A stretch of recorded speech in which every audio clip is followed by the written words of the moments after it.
Welcome to the pioneer classes.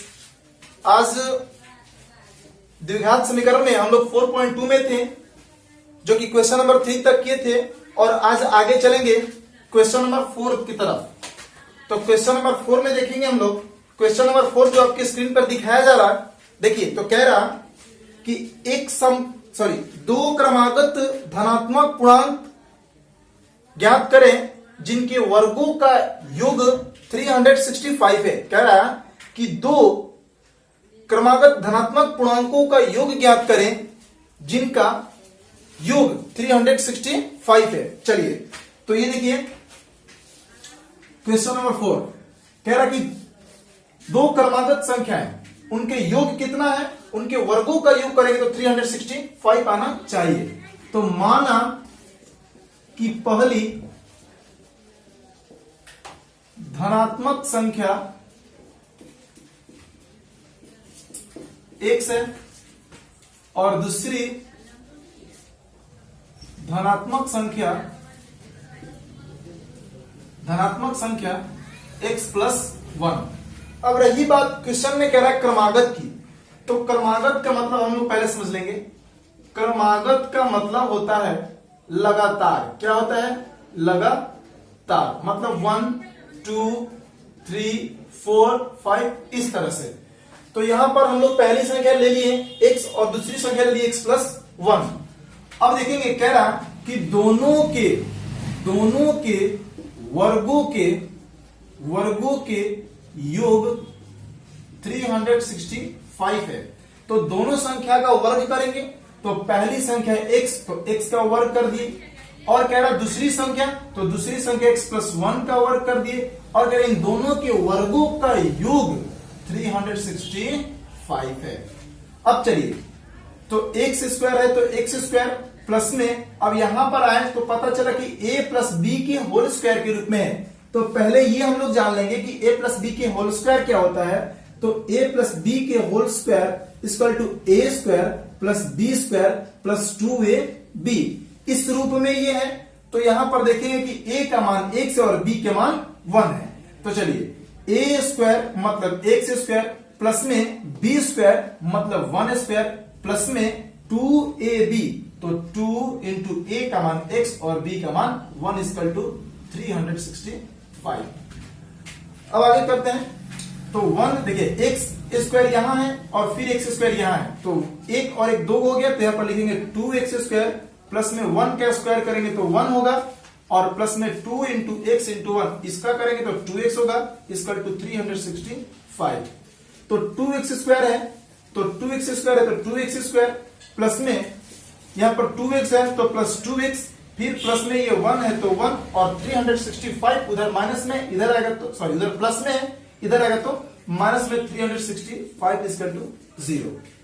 2x² plus 2x, और यहां 1 plus में है, 365 माइनस में है, तो प्लस माइनस माइनस, और इसमें से इसको घटाया जाएगा तो 364 इक्वल टू 0।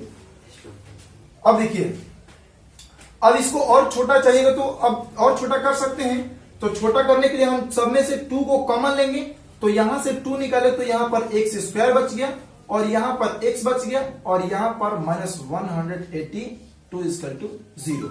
इस प्रकार इन सबके साथ 2 मल्टीप्लाई में उधर जाएगा तो डिवाइड में, तो इस तरह से x² plus x minus 182 equal to 0 divide by 2, या फिर 2 से 0 में डिवाइड कीजिएगा तो 2 ही है, 0 आएगा, इसलिए यहां पर 0। अब ये आपका द्विघात समीकरण छोटा हो गया है। तो अब इसका हम लोग शून्यक निकालेंगे या फिर मूल निकालेंगे। चलिए, तो हम जानते हैं कि द्विघात समीकरण ax² plus bx plus c equal to 0 इस रूप में रहता है, जहां पर a का मान, b का मान और c का मान वास्तविक संख्याएं होती है। क्या होती है? वास्तविक संख्याएं। अब देखिए, और फिर इसमें यह भी होता है कि a का मान कभी भी 0 के बराबर नहीं होता है। a का मान कभी भी 0 के बराबर नहीं होता है। तो इस तरह हम लोग इसका मूल या शून्यक निकालेंगे। तो ये है x² प्लस में x माइनस 182 इक्वल टू 0, जहां पर a का मान 1, b का मान 1 और c का मान 182 है। अब हम क्या करते हैं कि a और c को मल्टीप्लाई करेंगे, तो a का मान है 1 और c का मान है 182, तो इन दोनों का मल्टीप्लाई करेंगे तो 182 आएगा। और फिर इसको हम तोड़ेंगे और इस प्रकार तोड़ेंगे कि दोनों को ऐड करें या फिर हम सब्ट्रैक्ट करें, तो बीच वाला पद आना चाहिए। तो चलिए इसको तोड़ेंगे हम लोग। तो 14 से टूटेगा, ये 14 से टूटेगा, 14 से टूटेगा 13 बार में। तो यहां पर हम इस तरह से लिख सकते हैं कि x स्क्वायर प्लस में 14x minus 13x minus 182 equal to 0। अब यहां पर देखेंगे कि इन दोनों को दो पार्ट में बांटेंगे और देखेंगे कि दोनों में क्या कॉमन है। इस दोनों में क्या कॉमन है, तो इसमें भी x है और फिर इसमें भी x है। तो x को बाहर लेंगे तो इसमें यहां पर x बच जाएगा, फिर यहां प्लस है तो प्लस, और यहां से x बाहर निकाले तो यहां 14 हो गया। और यहां फिर जब यहां पर x प्लस 14 आया तो यहां भी चुपचाप आप x प्लस 14 लिख लीजिएगा और फिर यहां आप वो संख्या लिखिएगा जो यहां पे कैलकुलेशन करने के बाद ये वाला आना चाहिए। तो यहां अगर हम 13 लेंगे माइनस में, तो माइनस से 13 में x में मल्टीप्लाई करेंगे तो माइनस 13x आएगा, और 13 से हम 14 में मल्टीप्लाई करेंगे तो माइनस 182 आएगा। इस प्रकार ये दोनों के बदले हम एक लेंगे, x प्लस 14 है तो x प्लस 14 इक्वल टू 0, और यहां ये दोनों बाहर है तो x माइनस 13 इक्वल टू 0। तो यहां देख रहे हैं कि x बराबर 14 इधर प्लस में है, उधर जाएगा तो माइनस में, और यहां इधर देखेंगे कि x 13 माइनस में है, उधर जाएगा तो x बराबर 13 प्लस में आ जाएगा। इस प्रकार आपका आंसर हुआ। अब इसको उतार लीजिए। अब देखिए, अब देखेंगे आप यहां पे एक आया है माइनस में और एक आया x का मान प्लस में। तो यहां पर पहले ही कह रहा है कि धनात्मक, इसलिए हम इसको नहीं लेंगे। पहली संख्या हम देखिए x माने हैं, तो यहां पर आ गया आपका ये 13 पहली संख्या, और दूसरी संख्या कह रहा है x प्लस 1, तो ये x प्लस 1 इक्वल टू आपका 14।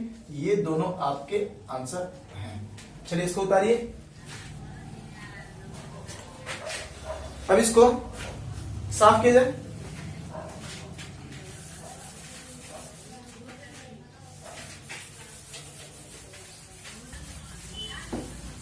अब हम क्वेश्चन नंबर 5 देखेंगे। क्वेश्चन नंबर 5 देखिए।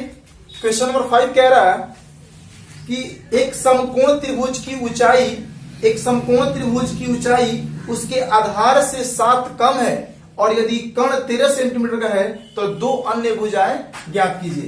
कह रहे हैं आपकी क्वेश्चन नंबर 5 में ये कह रहा है बातें कि अगर आपका ये एक समकोण त्रिभुज है तो इसका अगर ये आधार हुआ, कह रहा कि आधार से जो ये, अगर ये आधार है, ये लंब है, तो कर्ण हमेशा कर्ण होता है, जबकि आधार और लंब दोनों चेंज हो सकते हैं। तो ये कह रहा है कि उसमें आधार जो है, आधार के बारे में कुछ नहीं कह रहा, लेकिन ये कह रहा है कि जो उसकी ऊंचाई है वो आधार से 7 क्या है, कम है। वो क्या है, 7 उससे कम है। तो अगर हम मानेंगे कि आधार यहाँ x है तो ऊंचाई ये होगा, कर्ण तो हमेशा कर्ण होता है, तो ये आधार हमने x मान लिया, तो ऊंचाई कह रहा है इससे 7 कम है, तो हम ये x माइनस 7 कर देंगे। अब कह रहा है कि कर्ण क्या है आपका, तो 13 सेंटीमीटर का। चलिए तो यहां लिखेंगे हम लोग, माना कि समकोण त्रिभुज का आधार 1 सेंटीमीटर और ऊंचाई क्या कह रहा है, आधार से 7 सेंटीमीटर कम। इसका मतलब कि आधार आपका x है तो इसे 7 सेंटीमीटर कम, मतलब कि -7। अब हो गया आपका कि कर्ण, तो ये इसका कर्ण क्या दे रहा है, तो कर्ण दे रहा है आपका 13।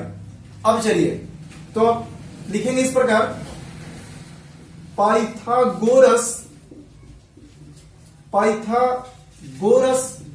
के प्रमेय से पाइथागोरस क्या बोले थे कि एक समकोण त्रिभुज की अगर आधार का हम वर्ग लेंगे और ऊंचाई का वर्ग लेंगे तो वो कर्ण के वर्ग के, इन दोनों के अगर वर्ग लेकर के हम जोड़ेंगे तो वो कर्ण के वर्ग के बराबर होता है। इस प्रकार लिखेंगे कि आधार लंबाई का स्क्वायर प्लस में आधार का स्क्वायर या लंब का स्क्वायर प्लस आधार स्क्वायर बराबर कर्ण स्क्वायर। चलिए, तो लंब स्क्वायर है तो लंब का मान क्या है? लंब मतलब ऊंचाई। तो यहां पर x माइनस 7 का स्क्वायर और यहां पर क्या है? प्लस में आधार का स्क्वायर मतलब x का स्क्वायर बराबर कौन है आपका 13, तो 13 का स्क्वायर। चलिए अब इसको सोल्यूशन करेंगे। तो यहां देखिए कि x माइनस 7 का स्क्वायर है, मतलब देखने से पता चला कि a माइनस बी के होल स्क्वायर है। क्या है? a माइनस बी के होल स्क्वायर पर है। तो a माइनस बी का होल स्क्वायर बराबर होता है आपका a square plus B square minus 2ab। इस प्रकार हम यहाँ पे इसको देखेंगे, a स्क्वायर का मतलब कि x का स्क्वायर और फिर दे रहा है प्लस में b स्क्वायर मतलब 7 का स्क्वायर। अब कह रहा कि माइनस 2ab, तो माइनस 2a का मान x और b का मान 7। चलिए अब ये प्लस है तो प्लस x स्क्वायर है तो x स्क्वायर, बराबर है तो बराबर 13 का स्क्वायर करेंगे तो 169 आएगा। अब देखिए x स्क्वायर तो x स्क्वायर प्लस में 7 का स्क्वायर करेंगे तो आपका 49 आएगा, माइनस 7 दूनी के 14x आप प्लस में x स्क्वायर बराबर 169। अब आगे देखेंगे ये x स्क्वायर और ये x स्क्वायर ये दोनों आपस में ऐड होकर के आपका 2x स्क्वायर प्लस में 49 और उस साइड सॉरी प्लस माइनस में 14x प्लस में 49 और उस साइड 169 प्लस में है, इस साइड आएगा तो माइनस 169 बराबर 0। अब देखिए तो 2x square minus 14x plus, अब इन दोनों का कैलकुलेशन किया जाएगा तो माइनस इसमें देखिए तो ये 9 में से देखिए 169 में से हम लोग 49 घटाएंगे तो 9 में से 9 घटा 0 और 6 में से देखिए 6 में से 4 घटेगा तो 2 और 1 है तो 1, तो यहां पर हो गया 120 प्लस माइनस माइनस का चीज इक्वल टू 0। अब देखिए अब आप ये द्विघात समीकरण हमको मालूम हो गया। अब आप चाहिएगा तो इसको और छोटा भी कर सकते हैं, जैसे आप 2 कॉमन लीजिएगा यहां पर तो x स्क्वायर माइनस में यहां पर हो जाएगा 7x और फिर यहां पर हो जाएगा आपका 60 इक्वल टू 0। चलिए अब ये 2 जो है इस साइड इन सबके साथ गुना में उधर जाएगा तो भागा में, मतलब बच जाएगा आपका x स्क्वायर माइनस 7x और फिर माइनस 60 इक्वल टू 0। ये भी आपका द्विघात समीकरण हुआ और ये भी आपका द्विघात समीकरण हुआ। अब इसका हम मूल निकालेंगे और शून्य निकालेंगे तो आपका इस समकोण त्रिभुज का आधार और ऊंचाई दोनों निकल के आएगा। तो इसका मूल देखेंगे, इसका मूल देखेंगे हम लोग। अब इसका शून्य हम लोग देखेंगे तो चलिए शून्य निकाला जाए। इसका शून्य निकाला जाएगा तो X square minus 7x minus 60 equal to 0 है। तो यहां हम क्या बताए हैं कि पहले a का मान यहां निकालेंगे, a का मान x है, b का मान आपका माइनस 7 है और c का मान 60 है। चलिए तो ये माइनस प्लस से कोई दिक्कत नहीं होता है, तो हम पहले बताए कि a गुने c को करेंगे तो a का मान 1 और c का मान 60 है, तो दोनों को अगर रखेंगे तो गुना करेंगे तो 60 आएगा और 60 को हम इस प्रकार तोड़ेंगे कि जोड़ेंगे या घटाएंगे तो मध्य पद आना चाहिए। तो चलिए 60 को अगर तोड़ेंगे तो ये 12 और ये हो गया 5, तो 12 पंजे 60। इस प्रकार हम इसको रखेंगे तो यहां x स्क्वायर हो गया, यहां माइनस 12x और फिर प्लस में अगर 7x माइनस 60 इक्वल टू 0। चलिए तो अब देखेंगे कि इन दोनों में कौन सी चीजें क्या कॉमन है, इन दोनों में क्या कॉमन है। तो इसमें भी x है और इसमें भी x है, तो हम इस प्रकार दोनों से x को कॉमन लेंगे तो यहां पर बचेगा हमारा 1x और यहां पर बचेगा हमारा माइनस, तो माइनस इसमें हो गया 12। और जैसे ही यहाँ x माइनस 12 आया आप चुपचाप एक बार फिर और x माइनस 12 रख लीजिए और फिर यहां पर ये 7 है तो आप 7 रख सकते हैं, तो प्लस में 7 रखिएगा तो 7 से x में गुणा कीजिएगा तो 7x होगा और 7 से माइनस 12 में गुणा कीजिएगा तो माइनस 60 आएगा इक्वल टू 0। अब देखिए ये 2 है ब्रैकेट में, इन दोनों के बदले एक ले लीजिएगा, x माइनस 12 बराबर 0 और फिर यहाँ x है तो ये और दोनों बाहर वाले के बदले तो x प्लस 7 बराबर 0। यहां देख रहे हैं कि 12 जो है इधर माइनस में है, उधर जाएगा तो प्लस में, तो x बराबर ये x बराबर आपका 12 प्लस में आ गया और यहां x बराबर माइनस में आ गया आपका 7। चलिए सॉरी दोस्तों, थोड़ा सा यहां पे कॉमन लेने में मिस्टेक हो गया है, एक बार फिर से देखेंगे इसको। चलिए यहां पर देखेंगे कि a का मान 1 है, b का मान -7 है और c का मान -60 है। तो हम a और c का मल्टीप्लाई करेंगे तो a का मान 1 है और b का मान आपका 60 है। तो 1 और 60 का गुना करेंगे तो 60 आएगा और 60 को तोड़ेंगे और इस प्रकार तोड़ेंगे हम कि बीच वाला पद आना चाहिए, मध्य पद आना चाहिए। तो 60 को तोड़ेंगे तो देखो 12 पंजे 60, तो क्या आया, एक 12 है और एक 5 है। तो चलिए इसको देखा जाए आगे।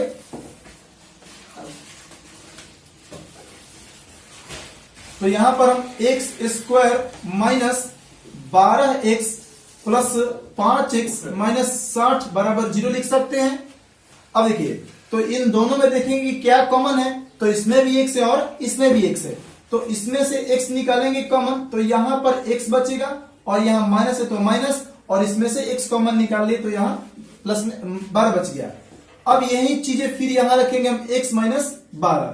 अब कुछ नहीं, अब यहां पर देखिए यहां 5 है तो चुपचाप इसी 5 को यहां रख दीजिए और प्लस में है तो प्लस में रखिए।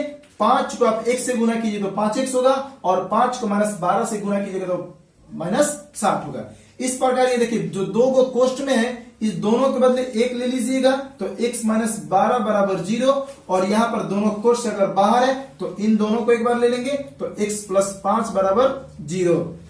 अब देखिए x इधर 12 माइनस में है, उधर जाएगा तो x बराबर 12 प्लस में हो जाएगा, और इधर प्लस में 5 है उधर जाएगा तो माइनस में 5 हो जाएगा। इस प्रकार हमारा आधार का मान ये होगा, इसलिए कि आधार के मान ऋणात्मक नहीं होते हैं। अब देखिए तो आधार हमारा कितना गया 12। अब रही बात ऊंचाई की, तो ये कह रहा कि जो ऊंचाई है वो आधार से 7 कम है। ऊंचाई क्या कह रहा, आधार से 7 कम है, मतलब यहां पे 12 माइनस 7 बराबर आपका ऊंचाई क्या आ गया 5 आ गया। इस प्रकार ये दोनों आपका आंसर हो गए। तो आप अब इसको उतारिए। अब चलिए क्वेश्चन नंबर 6 देखते हैं।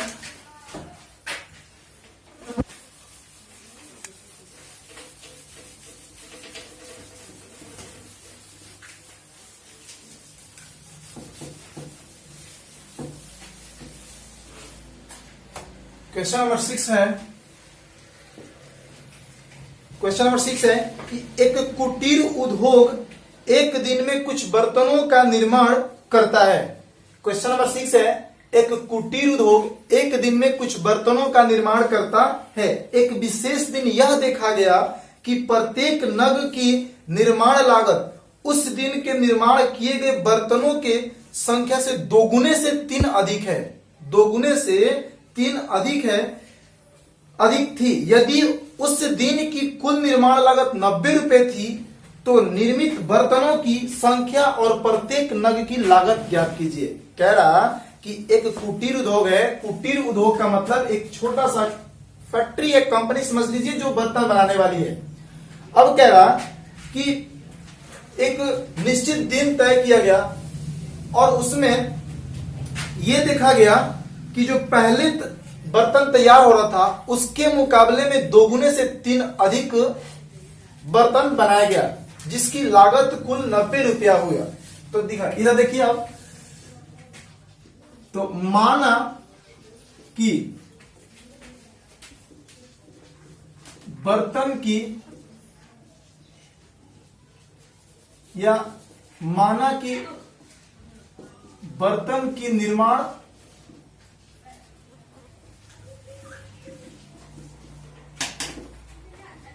X, और कह रहा कि खास दिन, और खास दिन एक जो खास दिन रखा गया उसमें दोगुने से 3 अधिक है। उसमें क्या कह रहा, उसमें कह रहा कि विशेष दिन जो बनाया गया बर्तन, यहां बर्तनों की संख्या क्या है, बर्तनों की संख्या X है। अब कह रहा कि एक विशेष दिन यह देखा गया कि बर्तन दोगुने से 3 अधिक निर्माण हो रहा है, तो यहां पर लिखेंगे कि विशेष दिन दोगुने से अधिक, तो ये दोगुना हो गया, इससे 3 अधिक, तो यहां पर क्या हो गया 3 अधिक, दोगुने से 3 अधिक निर्माण हो रहा है और बर्तनों की कुल लागत 90 रुपए हो रही है। तो यहां पर देखेंगे x into 2x plus 3 equal to 90 रुपए। अब देखिए, तो x से 2x में मल्टीप्लाई किया जाएगा तो 2x स्क्वायर और x से 3 में मल्टीप्लाई किया जाएगा तो 3x इजकल टू 90। अब देखेंगे कि 90 उधर प्लस में, इधर आएगा तो माइनस में, तो 2x स्क्वायर प्लस में 3x माइनस 90 इजकल टू 0। क्या 90 इजकल टू 0।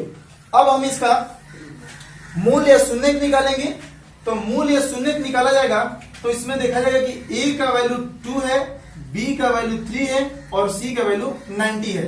तो हम बताए हैं कि a इंटू सी करेंगे तो a का वैल्यू 2 है और c का वैल्यू 90 है, तो इन दोनों का मल्टीप्लाई करेंगे तो 9 2 जो 80, तो 180। अब इसको 180 को हम इस प्रकार तोड़ेंगे कि मध्य पद आना चाहिए। क्या मध्य पद आना चाहिए। चलिए तो इसको तोड़ा जाए, तो 180 को तोड़ेंगे हम लोग। चलिए अब हम लोग 180 को तोड़ेंगे, तो 12 से तोड़ेंगे तो 15 बार में टूट जाएगा, या फिर आप इस प्रकार भी तोड़ सकते हैं 2 9 90 80 और 2 से फिर 45 बार में और फिर 3 से आप 15 बार में, 5 से 3 बार में।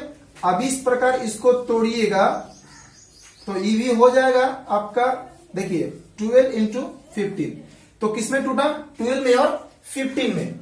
अब देखिए